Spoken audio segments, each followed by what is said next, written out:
আমার স্বামী বিদেশ যাওয়ার জন্য কিছু টাকা ধার জন্য আমার ছোট দেবরের বাসায় গেলাম। আমার স্বামী আমাকে রেখে বাসায় ফিরে গেল। রাতে খাওয়া দাওয়া সেরে আমার দেবরকে টাকার কথা বললাম। আমার দেবর বলল, টাকা দিতে পারি, তবে একটা শর্ত আছে। বন্ধুরা, আমার স্বামী বিদেশ যাবার চেষ্টা করছে। ইদানিং মিস্ত্রি কাজ করে সংসারের ভরণ পোষণ চলে না। প্রতি মাসে কিছু পরিমাণ টাকা খরচ হয়ে যায়। বিগত 3 বছরে প্রায় 40,000 টাকা খরচ হয়ে গেছে। দিন দিন টাকার পরিমাণ বেড়েই চলেছে।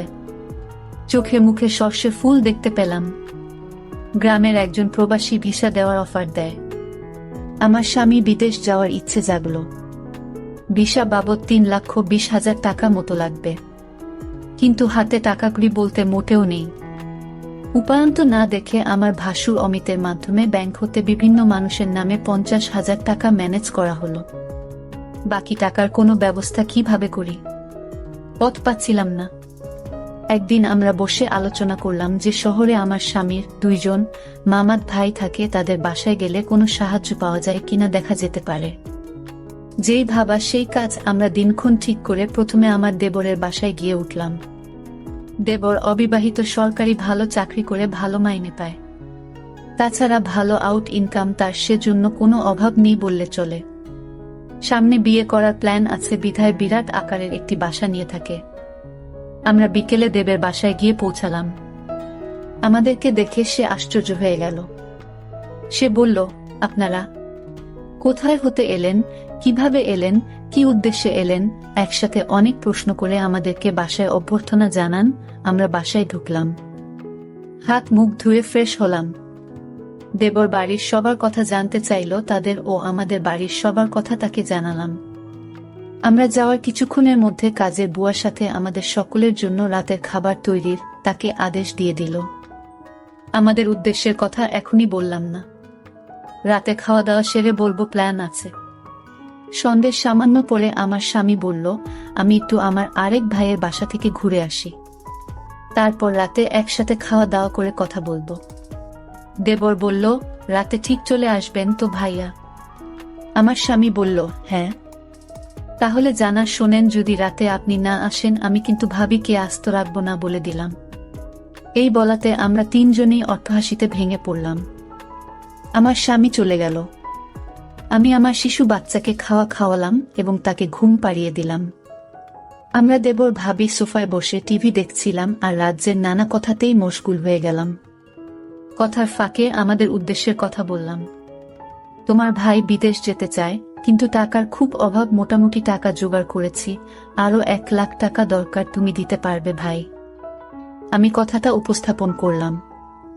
দেবর বলল, এত টাকা আমি একসাথে এখনো দেখিনি বলে দুষ্টুমির ছলে সোফায় কাত হয়ে পড়ে গেল।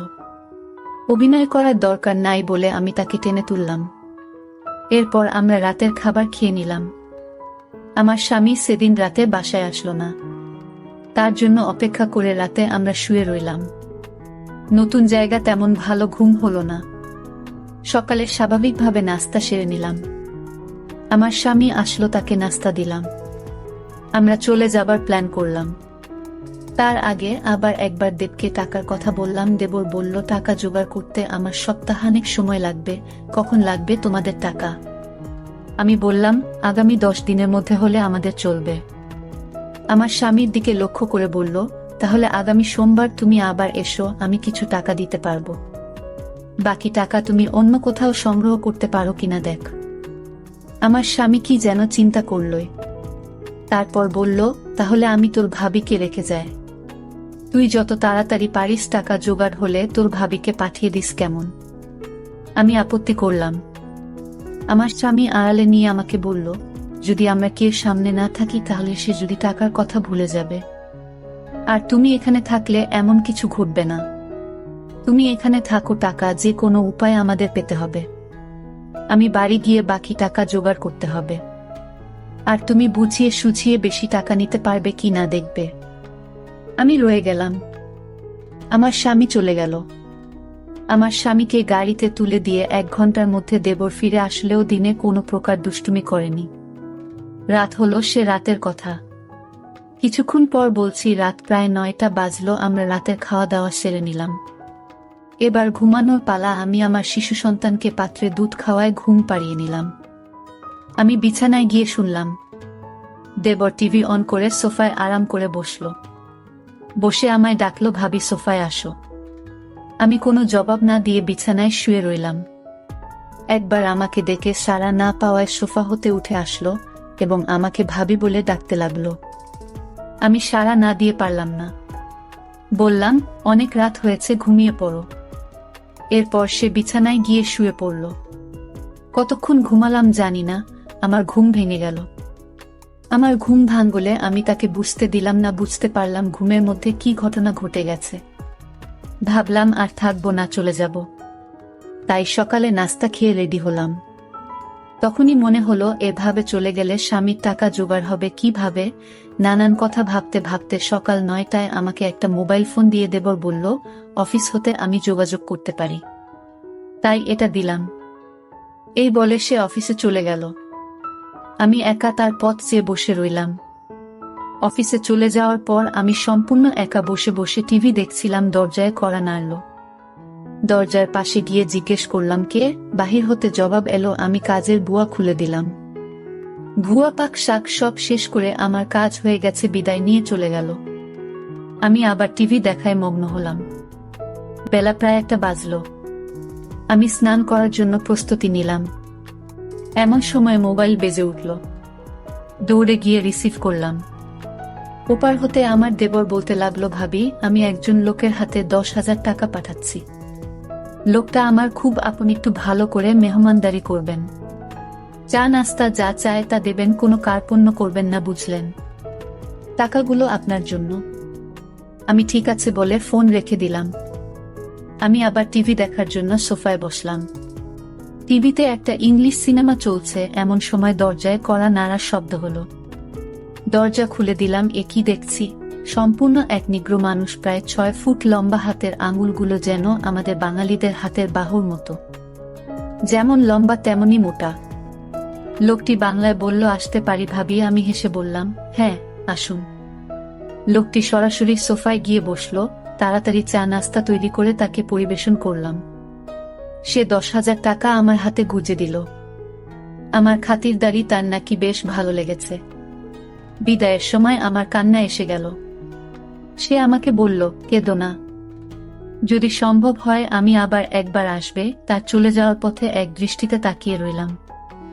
ভাবলাম সে যদি আমাকে সাথে নিয়ে নিত।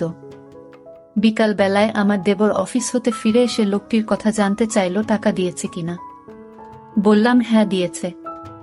আমার দেবর আশ্চর্য হয়ে আবার জানতে চাইল, তাহলে দিয়েছে? আমি বললাম হ্যাঁ দিয়েছে। তো এতে আশ্চর্য হওয়ার কি আছে? আমার দেবর হেসে উঠে বলল, এমনি এমনি দেওয়ার কথা ছিল না। আমি কোনো কথা না বলে চুপ হয়ে রইলাম। আমার নীরবতা এসে যা বোঝার বুঝে গেল। আমাকে বলল, ভাবি দুনিয়াটা বড়ই কঠিন। কেউ কাউকে এমনি এমনি টাকা দিতে চায় না, সবাই বিনিময়ে চায়। সে আমাকে ধারে টাকা দিয়েছে, যথাসময়ে এগুলো ফেরত দিতে হবে। আমি তোমাদের টাকা প্রয়োজনের কথা এবং তোমার উপস্থিতির কথা সব জানিয়েছিলাম। তুমি যদি দাদাকে যদি কিছু না বলো তাহলে 1 থেকে 2 লাখ টাকা জোগাড় করে দেওয়া যাবে। শুধু দাদাকে বলবে সব টাকা আমি দিয়েছি, এতে টাকাও জোগাড় হয়ে যাচ্ছে। তখন ভাই বিদেশ যাওয়া নিশ্চিত হচ্ছে। আমি তার কথা নির্দেশ সব শুনছিলাম। উপদেশ শেষ করে আবার সম্মতি জানতে চাইলে আমি কোনো উত্তর না দিয়ে নীরব রইলাম। আমার চোখে ভেসে উঠতে লাগলো। আজকের লোকটির কথা কি নাম কে জানে, জিজ্ঞেস করা সম্ভব হয়নি। খ্রিস্টান না মুসলমান তাও জানা যায়নি, তবে হিন্দু নয় যে সে ব্যাপারে নিশ্চিত। আমার দেবর আমার সম্মতি আবার স্পষ্ট করে জানতে চাইল। বললাম, আমি কি বলবো, তুমি যা ভালো মনে করে তাই করতে পারে। আমার সম্মতির লক্ষণ দেখে বলল, রাতে একজন মেহমানকে দাওয়াত করেছি। কিছুক্ষণ পর কাজের বুয়া আসলো। সে বিকেলে চা নাস্তা তৈরি করার পাশাপাশি রাতের রান্নাবান্না শেষ করে চলে গেল। কে আসছে, কেমন হবে, লোকটি মনের ভেতর একটা চঞ্চলতা কাজ করতে লাগলো। রাত 9টা বাজলেই আমি দেবরকে বললাম, খেয়ে নেবে না, মেহমানের জন্য অপেক্ষা করবে? বলল, না মেহমান কে আসবে, চলো আমরা খেয়ে নিই। আমরা খেয়ে নিলাম।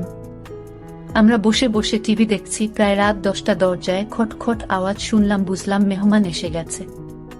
আমার দেবর দরজা খুলে দিল। মেহমান ঘরে ঢুকে জানতে চাইল তোমার ভাবি কই। দেবর বলল ভিতরে আছে। দুজনে একসাথে আমি যে ঘরে আছি সে ঘরে চলে গেল। দেবর তার সাথে আমাকে পরিচয় করিয়ে দিল। লোকটি দেবকে উদ্দেশ্য করে বলল, তোমার ভাবিকে তো দেখতে দারুণ লাগছে। আমি 1 মিনিট টিভির দিকে তাকিয়ে আছি। সকালে ঘুম হতে উঠে ফ্রেশ হলাম। তারপর দুজনে চা নাস্তা খেলাম। আমার দেবর সকাল 9টায় অফিসে রওনা হয়ে গেল। আজ কোনো মেহমান আসবে কিনা বলে গেল না। আমার কাছে গতকালে রেখে যাও তার মোবাইলটা কিন্তু আছে, হয়তো যোগাযোগ করবে, না করলে আরো ভালো। আজ বিশ্রাম নেওয়া দরকার। দেবর চলে যাওয়ার পর আমি বিছানায় শুলাম, কেমন জানি একা একা লাগছে। ভুয়া আসলো দরজায় নক করার সাথে সাথে আমি গিয়ে খুলে দিলাম। ভুয়া তার কাজ ঘন্টা দেড়েকের মধ্যে শেষ করে চলে গেল। আমি আবার একা হয়ে গেলাম। ঘরের দরজার খিল মেরে দিয়ে বিছানায় শুয়ে পড়লাম। আজকের দিনের সব ঘটনা ভাবতে ভাবতে হঠাৎ মনে হলো দরজা খুলে কেউ যেন প্রবেশ করছে। ভাবলাম আমার দেবর হয়তো আজ তাড়াতাড়ি ফিরে এসেছে। বিছানা থেকে উঠলাম না, দেবের সাথে দুষ্টুমি করার জন্য ঘুমের ভান ধরে শুয়ে রইলাম। দেবর ঘরে ঢুকে দরজা বন্ধ করে দিল। আস্তে 1 পা 2 পা করে আমার ঘরে প্রবেশ করল। আমি আজ প্রতিজ্ঞা করলাম, আমি চোখ খুলব না। দেবরটা আমার ঘরে ঢুকে কোনো কথা বলল না। অনেকক্ষণ দাঁড়িয়ে থেকে যাতে করে আমি জেগে না উঠি। আমার কাছাকাছি বসো। চোখ খুলে আমি হতভম্ব হয়ে গেলাম। এ সম্পূর্ণ এক অপরিচিত এক লোক, আগে কখনো তাকে দেখিনি। আমি জিজ্ঞেস করলাম, আপনি কে? বলল, আমাকে কেউ পাঠায় নাই, আমি পাশের বাসায় থাকি এবং এই ঘরগুলোর মালিক। বাসা হতে বের হওয়ার সময় দেখলাম তোমার দরজাটা লাগাওনি। আমি ঢুকলাম, ভাবলাম একটু গল্প করে যাই। সে বলল, আমি তোমাদের সমস্যার কথা শুনেছিলাম। কি সমস্যা বলো তো? জবাবে বললাম, আমার স্বামী বিদেশ যাওয়ার জন্য টাকা ধার চাইতে এসেছিলাম। টাকা জোগাড় হয়েছে। তোমার কি সে আপন দেবর? না, আমার স্বামীর গ্রাম্য বাল্যবন্ধু এবং দূর সম্পর্কের চাচাতো ভাই। লোকটি হেসে উঠল, তাই? চিন্তা করো না, আমি তোমাকে সাহায্য করব। আমি এখানে একা থাকি, কেউ নেই। যতদিন থাকো আমি তোমাকে সেলফ করব। আমি এখনই টাকা দিচ্ছি। এই বলে বাসায় গিয়ে টাকা নিয়ে ফিরে আসলো। টাকা দিয়ে বলল, কাউকে বলবে না। মেঘ না চাইতে জল পেলাম। লোকটা বলল, দুপুর বেলায় আমাদের বাসায় এসো, তোমার সাথে গুরুত্বপূর্ণ কথা আছে। দুপুর হতে আরো 3 ঘন্টা বাকি আছে। অপেক্ষা করতে করতে যখন 2টা বাজলো, আমি আস্তে আস্তে 1 পা 2 পা করে বাড়ির মালিকের ঘরের দরজায় গেলাম। দরজায় চোখ রাখলাম, কিছু দেখলাম না। দরজায় আস্তে করে টোকা দিলাম, কারো জবাব পেলাম না। দরজায় হাত দিতেই দরজা খুলে গেল। ভিতরে ঢুকে দেখলাম সে তার রুমে শুয়ে আছে। আমি তার পাশে গিয়ে দাঁড়ালাম। আমায় দেখে খুশিতে হেসে বলল, তুমি এসেছ। লোকটা বলল, তুমি দেখতে আমার বড় মেয়ের মতো। সে দেশের বাইরে থাকে। কয়েক বছর হলো সে বাসায় আসে না। নিজেকে একা একা লাগে। লোকটা বলল, তোমার এখানে আর থাকার দরকার নাই। তোমার যত টাকা লাগে সব আমি দিচ্ছি। দুনিয়াতে এখনো অনেক ভালো মানুষ আছে যারা কোনো বিনিময় চায় না। অনেক দিনের জমানো কথাগুলো তার সাথে শেয়ার করে প্রায় ঘন্টা 2 পর আমি আমার দেবর ঘরে ফিরে এলাম। এভাবে আমার টাকা জোগাড় হয়ে গেলে দেবরকে বললাম, আমি চলে যেতে চাই। দেবর না বলল না। তারপরের দিন সকালে আমায় বাসে তুলে দিলে আমি বাড়ি চলে এলাম। কয়েকদিন পর আমার স্বামী বিদেশ চলে গেল। বন্ধুরা, আজকে বিদায় নিচ্ছি। গল্প ভালো লাগলে একটা লাইক দিয়ে বন্ধুদের সাথে শেয়ার করে দাও। আর এই চ্যানেলটি নতুন দর্শক হয়ে থাকলে চ্যানেলটি সাবস্ক্রাইব করে নিতে ভুলবে না নতুন নতুন গল্প পেতে। দেখা হবে আগামীকালের নতুন ভিডিওতে।